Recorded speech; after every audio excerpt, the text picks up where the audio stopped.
entzuten ditugu oraindik. Mendietan galdu ziren deiak, baserrietako sutondoetan gordetako ametsak, eta kaleetan behin eta berriz errepikatu den hitz bera, herria. Euskal Herriak badu zerbait bihotza estutzen eta altxarazten duena aldi berean.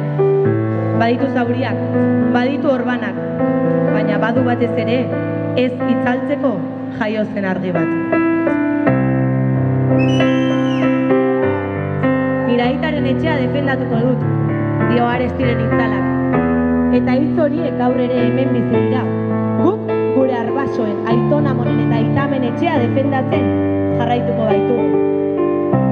Gure aurretik askok egin zuten bidea, eta bide horretan utzi zituzten indarra, negar tanka, irribarre eta ametsak. Gu gara haien oihartzuna, gu gara haien pausoen jarraipena. Ez gara hutsetik gatozen belaunaldi bat. Iraganeko borrokek erakutsi digute, herri honek baduela duintasuna, baduela zuaitzar baten sustraien indarra, eta baduela batez ere, etorkizuna eraikitzeko grina. Txoria txori kanta gogoratzen digu, egan egitea dela askatasunaren benetako izena. Eta hegalak mozuna izan zizkiguten bakoitzean, gure herriak berriro altxatu du ahotsa, berriro plazaratu du hitz bera. Ez dugu onartuko gure galak lotzeri. Gu egan egiteko jaio garelako, gu aske izateko jaio garelako. Gaurko egunean, hemen bildu garenok, honako hau da kantu bihotzea. Ez gaude geldi egoteko, ez gaude isilik egoteko. Eta gaur hemen elkarrekin ozen esango dugu. Gure herria maite dugunez, ez dugula atzera egingo. Euskal Herriak mendeetan zehar erakutsi du bere nortasunari eta bere hizkuntzari tinko heltzen dion herria dela. Nortasuna, maitasuna, ez utzi galtzen lurrak eman dizuna. Gaur belaunaldi oso batek argi dauka, garaia da gure etorkizunaren jabe izateko. Oiu, hobeki esan, garrasi samin, galtze ardoan herria esnaberi, zentzu berri, gogo gazte, aberri min. Baina Euskal Herria ez da minaren herria. Euskal Herria determinazioaren herria da. Horrek eramaten gaitu gaur hemen egotera, antolatzera, eraikitzera eta gure borroka kolektiboki plazaratzera. Antolakuntza delako gure erroa, elkartasuna delako gure erroa eta indarra, eta gure ahotsak direlako gure armarik boteretsuenak. Gu gara transmisioa hartu eta beste maila batera eramango duguna. Gazteok gaude abian, gaude ernai, gaude esna, gaude prestu eta gaude antolatuta. Joango gara indarrez, duintasunez. Askatasuna ez delako egun bateko oihu bat. Askatasuna eraiki, defendatu, egunero elikatu, eta behar denean, ozen aldarrikatu. Gu geu gara indarra, gu geu gara askatasuna izea. Zer zen zu lotzen zintuena? Eta zer lotzen hau ni? Zer zen zu lotzen zintuena? Honek askatzen hau ni? Herria maite dugulako, guk bizirik eta tinko nahi dugulako. Betiko herria gara, beraz, zuti gaitezen ameslariak.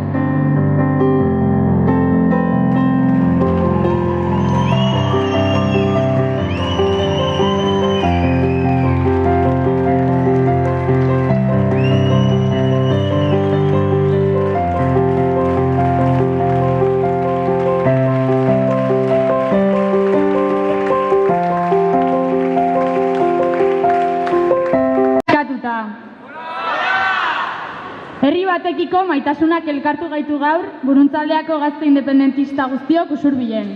Borrokarako grinak eta independentziaren aldeko aldarrikapenak. Sarritan galdetzen diogu geure buruari, zergatik da intzaia emantzipatzea. Zergatik da privilegio bat etorkizunean gure herrian bizitzea. Zergaitik ez dut ikusten Euskal Herriko mapa nire ikastetxean. Zergaitik ez dut unibertsitateko gradua euskara hutsean amaitu. Zergatik da intzaia lan duin bat izatea. Zergaitik ez dugu gazteok gure etorkizuna erabakitzeko eskubiderik. Zergaitik. Denbora daramagu ziurgabetasun eta ezegonkortasun garaiak bizi ditugula esaten. Denbora daramagu munduan anabasa nagusi dela esaten. Neoliberalismoa agorpen fase bete-betean dago. Ultraeskuina eta erreakzioa erdigune politikoa hartzen ari dira. Gu guztion ideietan eta bizitzetan zuzenki eraginez. Frantziar eta Espainiar erregimenak krisian daude. Eta zer gertatzen da Euskal Herrian? Historiaren amaieran gaudela esan digute sarritan. Errazago zaigu munduaren amaiera irudikatzea, kapitalismoaren amaiera irudikatzea baino. Individualismoaren eta konformismoaren garaiotan lortu dezakegun honena gaur egungoa luzaraztea dela esan digute. Sinestarazi nahi digute ez dela utopikoentzako garaia. Ez dela bestelako jendarte eredu alternatiboetan pentsatzeko garaia. Ez dula merezi. Non kokatzen gera Euskal Herritarro guzti honetan? Non kokatzen da bere izatea etengabe ukatzen zaion herri bat, anabas global honen aurrean? Frantziar eta Espainiar erregimenek involuzio demokratikoa, eskubide nazional eta sozialen ukapena eta neoliberalismoaren betikotzea soilik eskaintzen dizkigute. Etorkizun posible bat eta bakarra eskaintzen digute.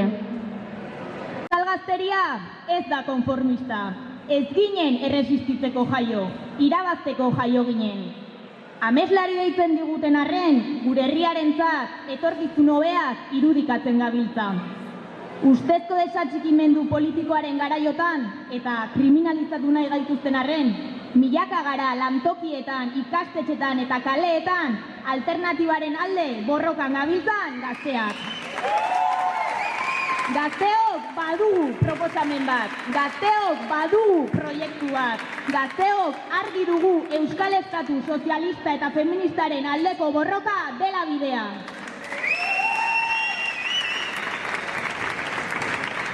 Askape nazionala eta soziala txanpon beraren bi aldeak direla esan zigun argalak aspaldi. Utopikoek soilik eramango genuela Euskal Herria askatasunera Telesforo Monzonek. Bada hemen, badago gazteria oso bat Euskal Nazio askape mugimenduaren lekuko hartzeko prest dagoena. Independentziaren alde masiboki lerratzen dena. Gazteok prest gaude urrats bat aurrera eman eta herri hau ezker eskuin astintzeko. Buruntzaldean ere azken asteotan ekimen ezberdinak egiten aritu gara. Udaletxetako bandera espainolak kendu ditugu. Espainolen kolonizatzaileen eta militarren plakak seinalatu ditugu. Eta gure hizkuntzak bizi duen oldarraldia mahai gainean jarri dugu. Milaka izan dira ostegunean hezkuntza propio eta euskaldunaren alde ikamak deitutako mobilizazioekin bat egin duten gazteak. Milaka izango gara apirilean gazte topagunean Abadinoko kaleak hartuko ditugunak. Gazte independentista gara, milaka gara eta are gehiago izango gara. Bultza egitea dagokigu. Eta oro har, gure herria eta herriko gazteria defendatzea dagokigu. Arduratik eta konpromisotik. Independentziaren aldeko gazte olatu berria geldiezina da. Ekinez egingo dugu bidea, ekinez lortuko dugu. Gazteok independentzia, gora Ernai! Gora Euskal Herria eskatuta!